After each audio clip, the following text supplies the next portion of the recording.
Thengia ya igeria rĩa thirikari kũhũrana na wendia wa ndawa itakinyanĩirie ikĩro gũkũ bũrũri-inĩ, Akenya aingĩ mekoraga mũtego-inĩ ũyũ matekũmenya, makĩgũra na kũhũthĩra ndawa cia maigĩrĩra.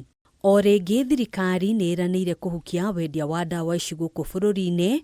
Bodi ya gũthũrima wagĩrĩru na ũkinyanĩru wa ndawa rĩu ĩkĩheo kiumia kĩmwe gũtabania Mungururio na kũhinga nduka ciothe cia wendia wa ndawa iria cikoretwo ikĩenderia Akenya ndawa itakinyanĩirie ikĩro. I must hear you closing pharmacists. You must close pharmacists who are involved in this thing, and I must get the list. If you want me to gazette, I will gazette it with my signature. Yeah. Anybody selling Kenyans counterfeit, unregulated medicine and drugs, you not only deal with them and prosecute them, you must close that pharmacy.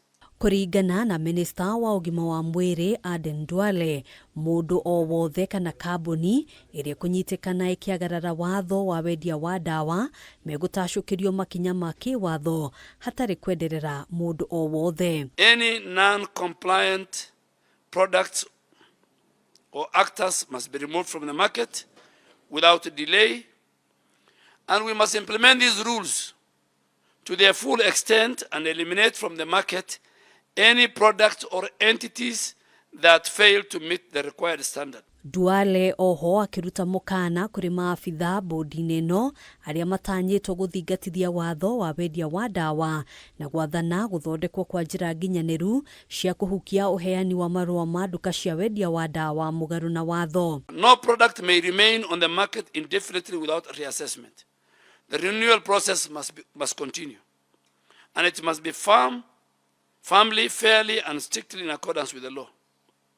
The illegal leasing of license must stop immediately. Leasing professional license to unqualified persons is unlawful and a serious breach of public trust. Ministry ya ũgima wa mwĩrĩ nĩ ĩranĩire kũgacĩrithia ũruti wa wĩra wa bodi ĩno.